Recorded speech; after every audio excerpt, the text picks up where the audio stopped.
Welcome to the Ephesiology Podcast, a podcast dedicated to the study of the early Christian movement and its implications for the church today.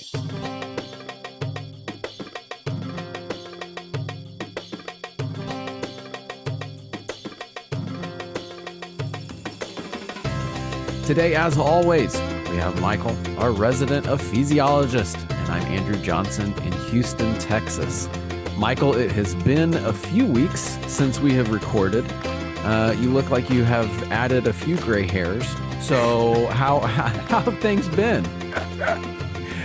Oh, well, I've been traveling a bit, and so I'm feeling the jet lag. I just got back the other day evening, and so it's early mornings, a nap in the afternoon, early to bed, and then early up again, at least for the next few days. Okay. That might be why I have more gray hair or less hair. There you go. Hey, you can blame that on not your children. So then for you, in your experience, are you a day for every hour the time zone is different? Or have you figured out the concoction to kind of beat that a little bit? You know what? You would think, as much traveling as I've done over the years, that I would have figured this out. But I don't remember when it was, a couple of years ago, I thought, you know what? If I get tired, I'm going to sleep. And if that's the middle of the day, then I'll sleep in the middle of the day. And then eventually your body adjusts itself to your time zone. So I don't know if there's any real trick. The funny thing is, though, and this happens, I think, with a lot of people when they travel, is the going part. I was hardly jet lagged at all. I mean, right. Of course, we had an exciting emergency landing on this trip, which has never happened to me before. And so that threw us off a bit. But yeah, I wasn't jet lagged going, and I think pretty much because of the adrenaline of doing what we were doing. And but now I think that's all caught up, and yeah, the adrenaline's gone. It's long gone. Adrenaline is gone, and now the body is crashing. And eventually I'll catch up. Well, we commiserate with you, all of us who are listening, or we understand travel's a bear.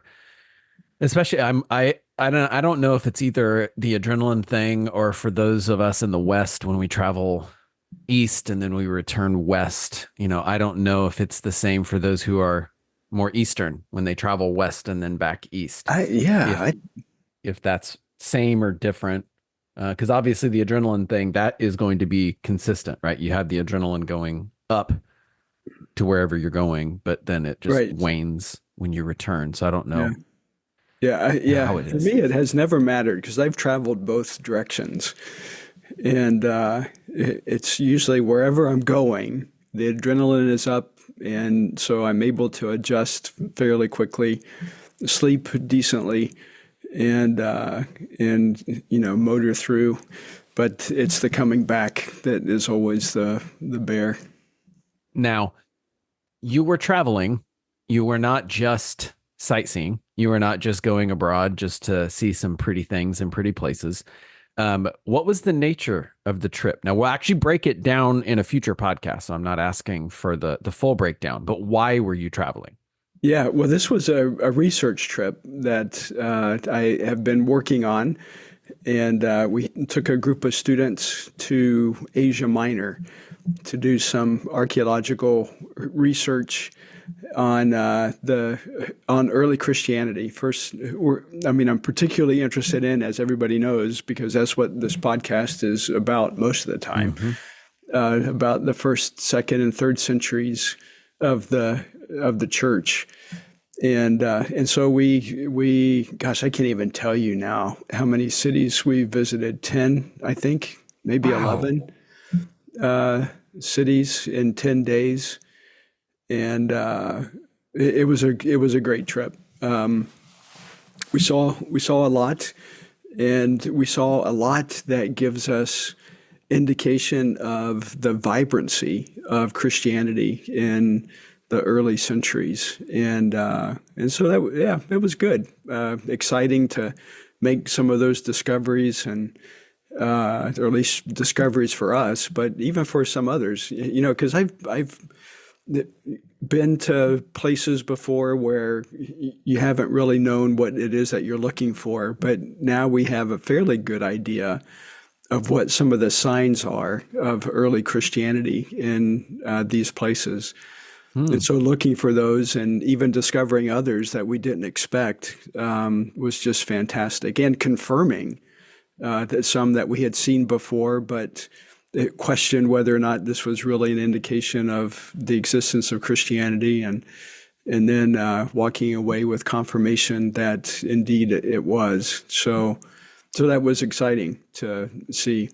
And I'm of course especially interested in how we're thinking about the impact that makes on what we do today. And that's what the research is about, is trying to understand, what does the archaeological record teach us about early Christianity, and what does that mean as we think about what we do today? Yeah, because there is so much that we don't realize we've made, and I don't want to say assumptions as if that is I'm not saying that as if it has baggage, right? Oh, you've made some assumptions and now you're making some actions based on that assumptions. Ooh, that's bad.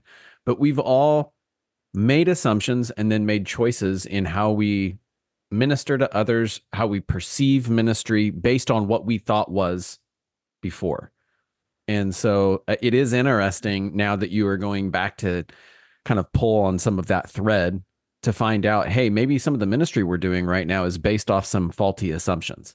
There's actually some other things that were happening in the past, and maybe that should impact how we do ministry today, or even look at what God has called the church to be. Is that a fair statement?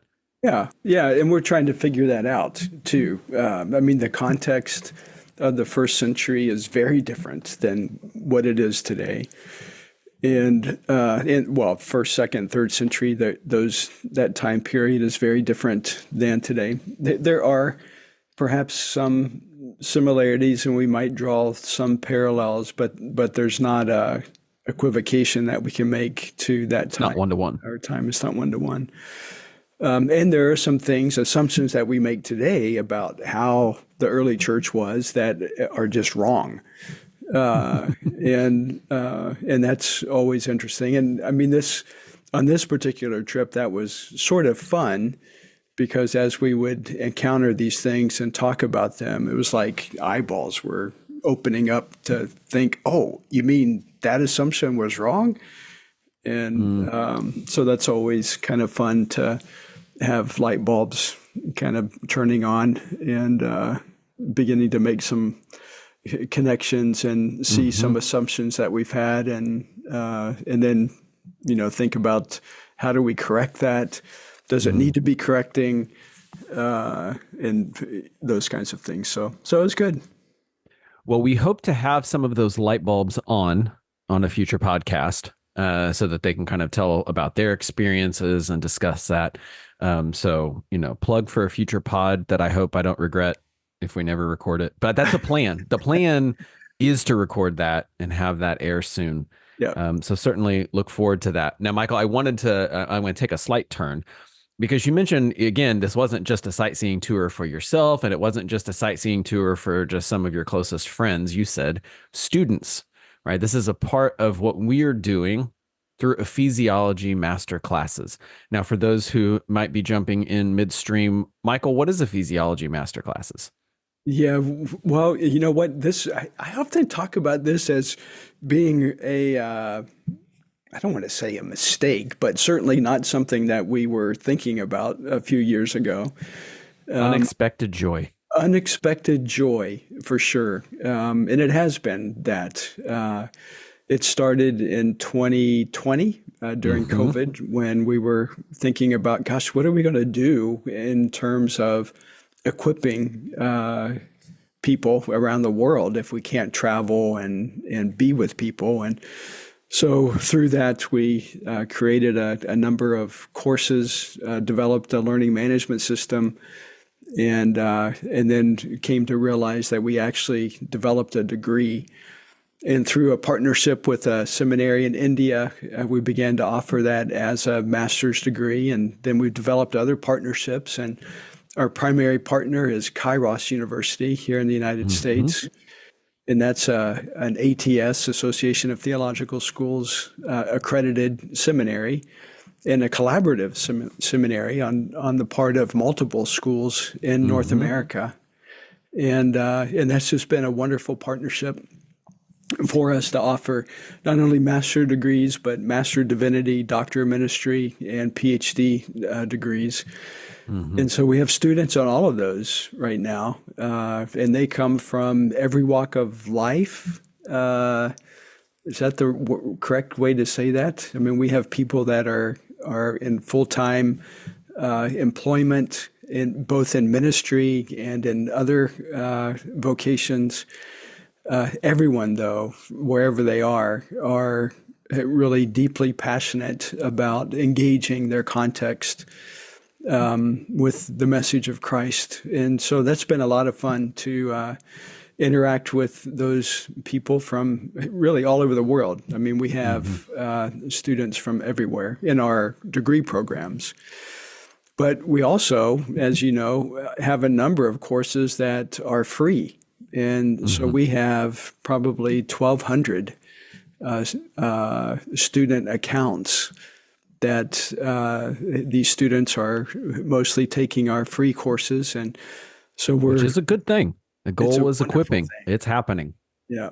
Yeah. It's a wonderful thing. Yeah, for sure. And that it is exciting to think that we're able to offer these things to the global church and to be a service to the global church. And so, yeah, so that's been fun. You've been a part of that, of course, and developing a course and being a student as well and a participant and all of those things. And so it's been a lot of fun to be able to do this together. Mm-hmm. I would be remiss if we did not give an appropriate shout out to Matt Till, who was, I think, necessary in some of that headspace, that thinking space in those early days and getting what is now Ephesiology masterclasses off the ground. For sure. I think his healthy discontent is probably one of the reasons this exists. So he's not dead. He's just not on the podcast anymore. So to be clear, I just want to make sure that as we are doing a little bit of history telling that, we make sure to note that Matt was integral in what we now get to see and we now get to experience. Yeah, and we have a partnership with the seminary where he's on staff and at Knox Theological Seminary, and so we're grateful for that. And Matt certainly was very instrumental in helping us develop that partnership. And yeah, and alongside of that, I mean, it's been just a tremendous joy to work with some of the finest faculty in the world. And so we have a number of folks. Tom Steffen, who teaches our Teaching the Bible and Oral Cultures course, and Alan Hurst, of course, who's been on this podcast a number of times, does our APEST leadership course. And yeah, so a number of people. Steve Lustin, who's on our board, teaches a worldview apologetics course, and the late Randy Newman, who was a dear friend of my wife, Lori, he teaches our evangelism course, and just a great bunch of people. Amit Bhatia teaches world religions. Warwick Farah teaches our Foundations for a Missiology of Movements course. And yeah, so I can go on and on about these folks who have come alongside with us to help develop courses and deliver those courses. Janice Sundin, who you know, teaches a course on youth ministry. And yeah, so just wonderful people, and just so great to be able to work with them on these courses. Now, we have Ephesiology masterclasses. We, again, like you said, we accidentally stumbled into a seminary model with online theological education. But one of the biggest joys of it is its cost. Now, can you again, for the listener who hasn't heard this before, is unfamiliar, what is the uh how much cheaper is Ephesiology master classes than most places? It's a lot cheaper. I I was wish trying to it figure out were. how to tactfully ask that question. That's Yeah, why there was dead air. I wish this existed back when I was in seminary. Uh, but yeah, two things, Andrew. You mentioned that we stumbled onto a seminary model, and we did, but this is not your typical seminary. And I think that's something that I have to reiterate. We have never wanted to be the typical seminary because that's not our goal. Our goal is to equip people to engage their cultures where they are. And seminary typically, and again, this is one of the Mm-hmm. reasons why we're doing what we do, is that we've seen a gap in some seminary education where they're great at equipping pastors to go into the pastorate. But what we're recognizing around the world is that we need to equip people that will engage their culture. And that could be a pastor, but it could be a church planter or a missionary or somebody that is in the workspace that just simply wants to develop the academic component of their theology, but also the vocational and the personal, and to see that applied in what they're doing. And so we're able to do that because of our partnership with Kairos at a very Mm-hmm. inexpensive tuition rate. And a part of, I think, the beauty of what we do is that we're able to uh, uh, adjust that rate depending on where a student is from. And so for North America students in our master's programs and doctorate ministry program, it's $300 a month, where normally, so that it works out to be $3,600 a Mm-hmm. year, Mm-hmm. where normally you're paying 12, 15, sometimes $20,000 a year for a traditional seminary. And then for our PhD students, it's $600 a year for those in North America. But as we go around the world, and we have students around the world, those rates adjust. So, for example, in a place like Western Europe, Mm-hmm. the our degree programs are $240 a month instead of $300 a month. Mm-hmm. In places like Eastern and Central Europe, they're $180 a month. And Wow. then when we get into places like in Africa and Asia, it's $120 a month. And then in other places like Chad and Niger and Burkina Faso, it's $60 a month. That And is so cheap. yeah, I mean, I don't know any other school that's doing what we're doing. And we're doing that because we're committed to delivering quality theological education that is timely and focused on helping to equip people to engage with their minds and their heart and with their hands.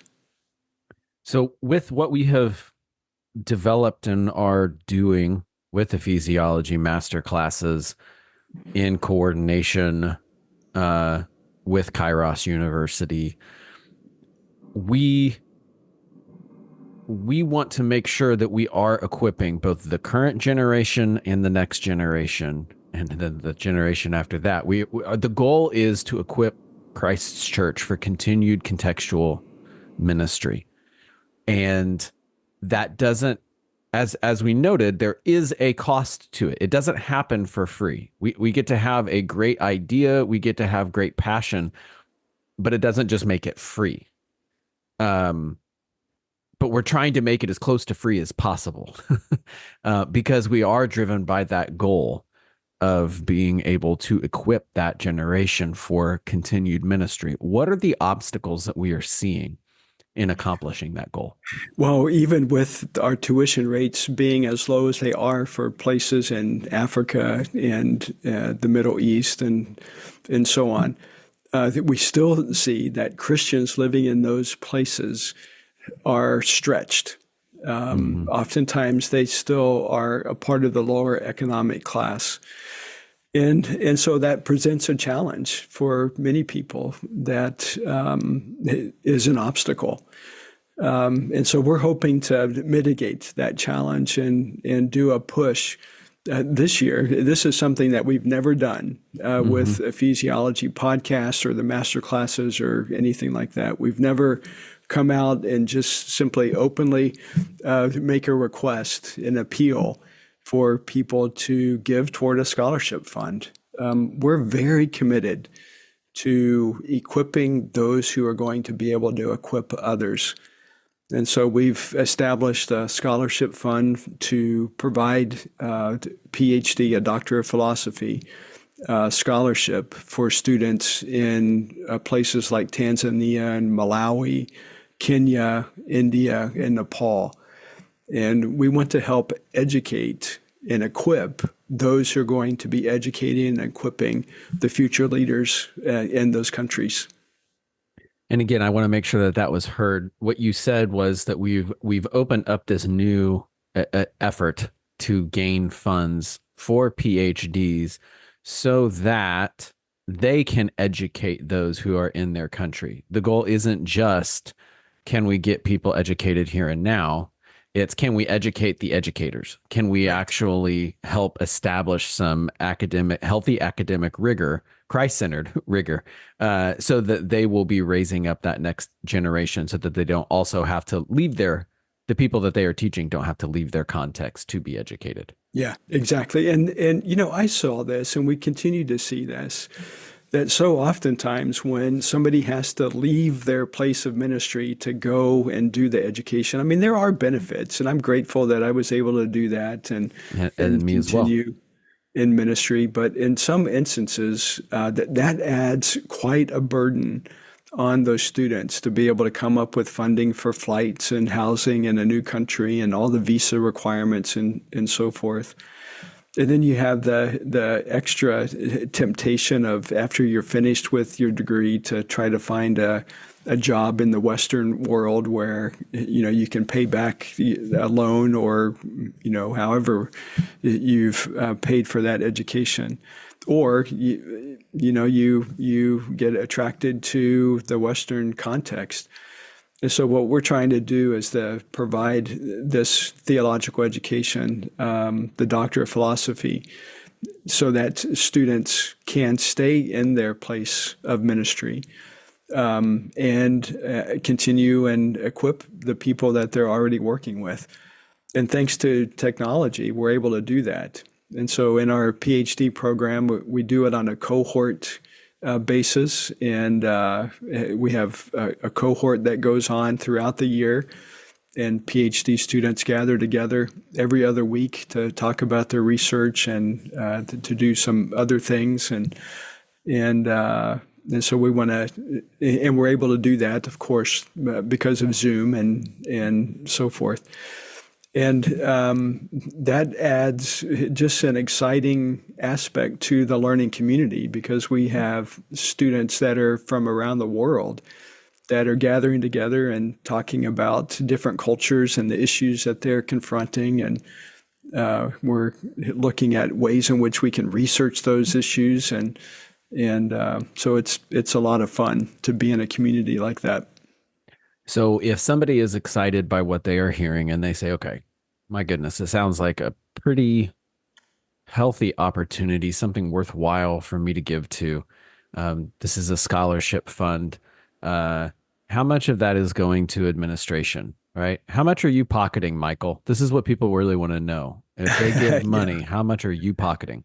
Yeah, you know what? We don't pocket anything, and I mean it should be obvious by the fact that our tuition rates are so low that nobody is making money on this, and that's not what our goal is. Our goal Yep. is to be able to deliver quality doctoral education for those who need it, and so there is no administrative overhead. 100% of what's donated goes to the student's education, and I'm grateful for that. if somebody is looking towards the end of the year, you know, they know that they're about to get a bonus. They're trying to ask God, Lord, what do you want us to do with some of this money? If somebody were to give $2,500 to Ephesiology Master Classes PhD Scholarship Fund, I know there's probably a much shorter way to say that. If they were to drop $2,500, how many students would that help? How many students would that scholarship? Yeah, well, $2,500 will provide a full scholarship for two students from Malawi, for example, or Tanzania, Wow. or it might provide For a year, right? for a year. Yeah, Okay. yeah. It'll provide a scholarship for a student from Kenya as well. So $2,500 goes a long way in providing the resources that are needed for some of these students to get their Doctor of Philosophy. And people might be listening and they're trying to say, how do I make not just a drop in the bucket type gift, but how can I make really a sizable or earth shattering, future shaking type gift? You know, if somebody's saying we've got $25,000 that we really want to put towards this because we want to make a future changing impact in Malawi, in Niger, in, you know, all these other countries that we have already been hearing from people and are working towards, like $25,000. If what you just said is that's going to get two people a full year, that's so 2,500. many. Yeah. Yes. 25,000 will fund 9 students. We right now have 9 prospective PhD students who would really benefit from a scholarship. And if we had $25,000, then that would fund all of them for a year. And I will say this offline. I have been really trying to push Michael to making this clear ask. So I will make the clear ask. I would love it if we could get this scholarship fund up to 100,000. I would love it if people were so excited by what God is already doing through Ephesiology master classes with the vision of raising up PhD students who are able then to continue to raise up future leaders in their context. $100,000 would go so far. And the thing is, we already have students in line who would benefit from that. Yeah, we certainly do. You know, one of the things that I've been observing as I travel around the world and have opportunity to teach in different seminaries is that so often in places like South Asia, India, Nepal, and other places, even in sub-Saharan Africa, many of the current professors only have 1 degree away from their students. So you might have a professor who just finished his master's degree going back and teaching bachelor students. And sometimes somebody who has a Master of Divinity degree is teaching students at the master's level. And that presents some credentialing challenges for those seminaries. And so what our goal has been is to educate those who sense God leading them into the wonderful ministry of theological education and help come alongside of them and do a PhD program with them so that they then can in turn help to bolster their the institutions where they are already teaching. So yeah, a $25,000 gift would be absolutely incredible, and $100,000 gift, you would have to pick me up off of the floor. Well, we'll see what the Lord does. We'll see what the Lord does. We are recording this podcast and certainly putting it out there to do an ask like we've never done. And if you are listening, prayerfully consider, how can you help? What might you be able to give towards this? If the Lord stirs your heart, if He has captured your mind with this vision, Michael, where would somebody go to actually make good on taking a step towards the scholarship fund? How can they give? Yeah, we'll provide a link in the show notes for this podcast, but you can always go to ephesiology.com and click on the donate button, and there you'll have options for providing a scholarship fund. And then in the notes, just make a note that it's for the PhD scholarship, and we'll make sure that it gets to the right place. And yeah, and you know, we would be very grateful. We're entering into Thanksgiving now. It's hard to believe that it's going to be next week already. This year just seems to have flown by. And yeah, I know there will be many people around the world that would be so grateful for somebody to come alongside of them and say, hey, you know what, we want to fund your education for this next year. And I can assure you that I know who these students are. I've walked with them. I've conversed with them. In many instances, I've been in their countries, if not their homes. And they would be forever grateful for somebody to come alongside and just help them to get this Doctor of Philosophy so that they can equip others in their country. Okay. This is our request. This is our plea. This is our prayer. If you have listened to this podcast and are so stirred, please take action on that. There will be a link in the show notes, or you can go to ephesiology.com into the donate button, find a drop down specifically to give towards this scholarship fund, and note in the notes that it's for the PhD scholarship. Listeners, if you have joined us and this is your first podcast, I don't want to say sorry. Because we've never made an ask like this before, and you tuned into the episode where it was a very clear ask. What I do want to say is we have so much content, so many things that have actually helped us get here, and we invite you to go back in your podcast feed, look for a name of somebody that we interviewed, look for a topic that excites you, go back, catch up on past episodes. We would love that. But if we've been talking about ephesiology masterclasses and you say, yeah, that would be cool to give to somebody, but I might need to be that somebody who is in this program, please go to ephesiology, masterclasses.ephesiology.com. Look into that. We would love to come alongside you and participate with you in that theological education that God could be leading you towards. So for Michael and myself, thank you so much for joining us on the Ephesiology Podcast today.